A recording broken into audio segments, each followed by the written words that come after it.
Excuse me, کون ہیں آپ اور یہاں کیا کر رہی ہیں؟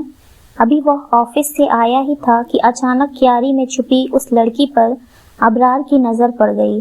وہ گھبرا کر ایک دم سے پلٹی، ڈر سے اس کا رنگ سرسوں کے پھول جیسا ہو گیا تھا۔ ابرار نے غور سے اس کے پیلے پڑتے خوبصورت چہرے کی طرف دیکھا۔ اس کی جادوئی گرین آنکھوں میں ڈر ہلکورے کھا رہا تھا۔ گھبرائیے نہیں، بتائیں کیا مسئلہ ہے؟ ابرار نے اب کی بار ذرا نرمی سے پوچھا، مگر وہ یوں ہی سر جھکائے رہی، کچھ بولی نہیں۔ زینب، زینب، ابرار نے نوکرانی کو آواز دی جو منٹوں میں حاضر ہو گئی تھی۔ جی صاحب جی۔ اس نے ایک نظر اس لڑکی پر ڈالی اور جواب کے لیے اپنے صاحب کو دیکھا۔ بوا جی کہاں ہیں؟ اماں تو اندر ہیں صاحب جی۔ وہ اندر ہی اندر اس لڑکی کو دیکھ کر حیران ہو رہی تھی۔ اور احمر کہاں ہے؟ ابرار کو کھلے گیٹ کا خیال آیا تو فوراً گارڈ کا پوچھا۔ وہ تو جی آج نہیں آیا، زینب نے ڈرتے ڈرتے بتایا، کیونکہ دودھ لینے کے بعد وہ گیٹ کھلا چھوڑ گئی تھی۔ ابرار نے ایک گھورتی نگاہ اس پر ڈالی تو وہ اپنی جگہ کانپ سی گئی۔ یہ کون ہے؟ ابرار نے اس کی جان بخشی کی۔ معلوم نہیں صاحب جی، ڈرتے ڈرتے جواب دیا۔ آؤٹ! ابرار کو ایک دم سے غصہ آ گیا۔ وہ ریڈ سے تھکا ہوا آیا تھا اور یہاں ایک نیا مسئلہ کھڑا تھا۔ محترمہ، آپ کچھ بولیں گی؟ اس کے سخت لہجے پر وہ گھبرا گئی۔ مجھے بتائیں آپ کون ہیں؟ کیا مسئلہ ہے آپ کے ساتھ اور یہاں آپ کیا کر رہی ہیں؟ ابرار اس کے قریب نرمی سے بولا تو اس نے اپنی جادوئی گرین آنکھوں سے اس کی طرف دیکھا، پھر ان میں پانی بھرنے لگا۔ ابرار کو اس کی آنکھوں میں سمندر جیسی گہری لگی۔ آنسو اب اس کے گالوں پر بہتے ہوئے اس کے دامن میں جذب ہونے لگی۔ اسے لگا وہ ان آنکھوں میں ڈوب جائے گا، تبھی وہ تیزی سے رخ موڑ گیا۔ اسے اس کے نہ بولنے پر الجھن ہو رہی تھی۔ وہ مجھے مار دیں گے، آواز تھی یا جادو جس نے ابرار کو جکڑ لیا تھا؟ وہ کچھ پل کے لیے اپنی جگہ تھم سا گیا۔ آئیے اندر چلتے ہیں، اس نے کہہ کر اندر کی طرف قدم بڑھائے۔ وہ بھی وہاں سے اٹھی اور آہستہ آہستہ چلتی اندر آ گئی۔ اب بتائیں کیا مسئلہ ہے آپ کے ساتھ؟ کون لوگ آپ کو مار دیں گے؟ ابرار کھانے کے بعد چائے لے کر اسٹڈی روم میں آ گیا اور پھر زینب کے ذریعے اس افسرہ کو بھی بلا لیا تھا۔ اس کے پوچھنے پر وہ اپنی نازک انگلیاں مروڑنے لگی۔ بے چینی اس کے انگ انگ سے ظاہر تھی۔ آپ بغیر کسی ڈر کے مجھ پر ٹرسٹ کر سکتی ہیں۔ After all I am a policeman. Abrar نے اس کی کنفیوژن دور کی تو اس نے تیزی سے سر اٹھا کر اسے دیکھا، جیسے اسے اس کی بات پر یقین نہ آیا ہو، مگر پھر رائٹنگ ٹیبل پر پڑی اس کی فل یونیفارم تصویر پر نظر پڑی تو اس نے سر جھکا لیا۔ ابرار بڑی بے چینی سے اس کے بولنے کے انتظار میں تھا۔ میرا نام ماہ لالا ہے، میں یہاں سے دور ایک گاؤں راولا کی رہنے والی ہوں اور اپنے ماں باپ کی اکلوتی بیٹی ہوں۔ وہ گاؤں سے نہیں بلکہ کسی جنت سے آئی ہوئی حور یا جادو نگری سے آئی ہوئی کوئی افسرہ لگ رہی تھی۔ ابرار نے اس کو سننے کے لیے جیسے اپنی سانس تک روک لی تھی۔ سمندر کی لہریں جیسے خاموشی میں دھڑکن پیدا کر رہی تھی۔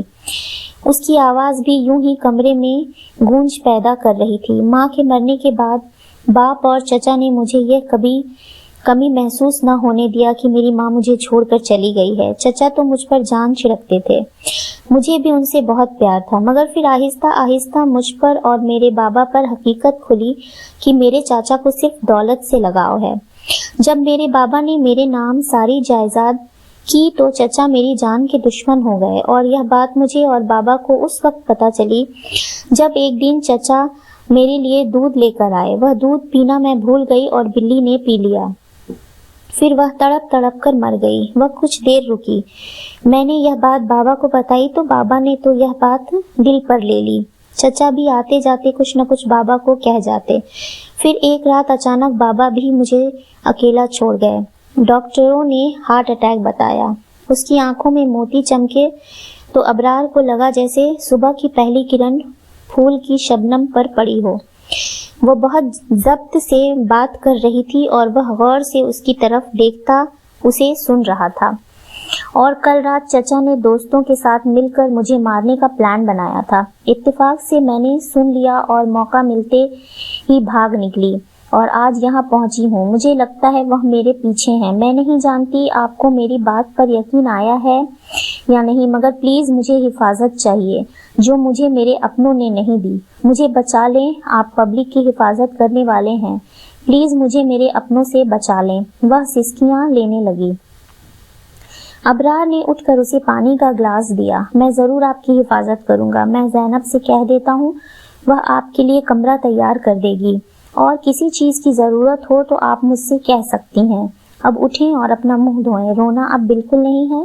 خدا پر بھروسہ رکھیے، وہ بہتر کرنے والا ہے. زینب ابرار نے اسے تسلی دی اور پھر زینب کو آواز دی. جی صاحب. وہ فوراً حاضر ہو گئی. ان کے لیے کمرہ تیار کرو اور ان کی ہر ضرورت کا خیال رکھنا بھی تمہاری ذمہ داری ہے، اس نے بھاری آواز میں کہا تو زینب نے جلدی سے ہاں میں سر ہلایا. آپ کچھ کہنا چاہتی ہیں؟ ابرار نے بے چینی والے انداز میں اسے انگلیاں مروڑتے دیکھا تو پوچھا. جی وہ لوگ اگر مجھے ڈھونڈتے ہوئے یہاں تک آ گئے تو؟ اس نے اپنی پریشانی بتائی. ڈونٹ وری، آپ فکر نہ کریں، میں گارڈ کو سمجھا دوں گا. اب آپ جا کر آرام کریں. ابرار نے اس کی مشکل آسان کی تو وہ شکریہ والی نظروں سے اس کی طرف دیکھ کر رہ گئی. زندگی جیسے ایک معمول پر آ گئی تھی. وہ سارا دن زینب کے ساتھ لگی رہتی اور زینب کے بے سر پیر کی باتوں کا جواب دیتی رہتی. ابرار نے اس دن کے بعد اس سے سوائے حال احوال پوچھنے کے کوئی بات نہیں کی تھی، مگر اس کے بارے میں سوچتا ضرور تھا. لالا آپ کو صاحب بلا رہے ہیں. وہ کچن میں کھڑی کھانا پکا رہی تھی. آج چھٹی کا دن تھا اور اسے یہاں آئے ہوئے آج دوسرا ہفتہ تھا. وہ کچھ حیران سی اسٹڈی روم کی طرف آ گئی. السلام علیکم، آپ نے بلایا تھا؟ جی بیٹھیں. وہ اس کی آواز کے جادو سے خود کو مشکل سے بچاتے ہوئے بولا اور اپنے سامنے بیٹھنے کا اشارہ کیا. آپ کو کوئی پرابلم تو نہیں ہے یہاں؟ ابرار نے بات شروع کی تو اس نے ہلکی سی مسکراہٹ کے ساتھ اب تک نظریں جھکائے ہوئے سر میں نہیں میں ہلایا. ابرار کو اس وقت اس کی مسکراہٹ چٹکتی کلیوں کو مات دیتی لگی. اس نے اپنا رخ پھیر لیا. آپ کی ایجوکیشن کیا ہے؟ اب وہ اس کی طرف دیکھنے سے بچا. اس سوال پر ماہ لالا نے سر اٹھا کر اس کی طرف دیکھا، پھر سر جھکا لیا اور دھیمی آواز میں کہا، میں ہاؤس جاب کر رہی تھی. واٹ؟ اسے حیرت کا جھٹکا لگا جبکہ وہ خاموش ہی رہی. آپ واقعی ڈاکٹر ہیں؟ اس کی حیرت کسی طور کم نہیں ہو رہی تھی. ایک گاؤں کی رہنے والی لڑکی اور ڈاکٹر؟ میں گاؤں کی رہنے والی ضرور ہوں ابرار صاحب، مگر میرے گاؤں میں ہر قسم کی سہولت موجود ہے. میں پونا میں اپنے بنگلے میں رہتی تھی اپنے بابا کے ساتھ. ماہ لالا نے اس کی سوچ پڑھ لی تھی. اوہ، اس نے ہاں میں سر ہلایا. اب آپ کیا کریں گی؟ ماہ لالا نے سر اٹھا کر الجھی نگاہوں سے اس کی طرف دیکھا. آئی مین کہ آپ گھر میں رہ کر اپنا ٹیلنٹ برباد؟ میں کچھ نہیں کرنا چاہتی پلیز. اس نے ابرار کی بات کاٹ دی. اس طرح گھر بیٹھ کر آپ نہ صرف اپنا بلکہ ان لوگوں کا بھی نقصان کریں گی جو آپ کے ہاتھوں ٹھیک ہونے سے محروم ہیں. ابرار نے اسے سمجھانے والے انداز میں کہا تو اس نے خاموشی سے سر جھکا لیا.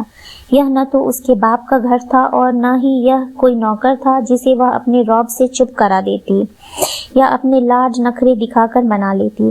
آپ نہیں کرنا چاہتی تو میں آپ سے زبردستی نہیں کروں گا. آپ جیسے چاہیں رہیں، مگر جب فری ہونے سے تنگ آ جائیں تو مجھے بتا دیجیے گا.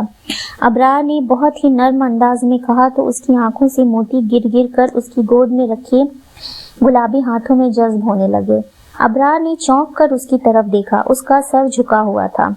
آپ نے مجھے اپنا سمجھ کر مجھ سے مدد مانگی تھی اور میں آپ کو اپنا سمجھ کر یہ سب کہہ رہا تھا. اگر اب آپ مجھے اپنا نہ سمجھ کر اس مشورے کو ہمدردی سمجھیں تو آپ غلط سمجھیں گی.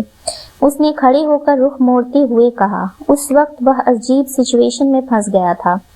اس کے آنسو اسے بے خود کر رہے تھے. وہ اٹھی اور تیزی سے کمرے سے نکل گئی. ابرار ایک لمبی سانس سینے سے نکالتا جیسے خود کو نارمل کرنے لگا.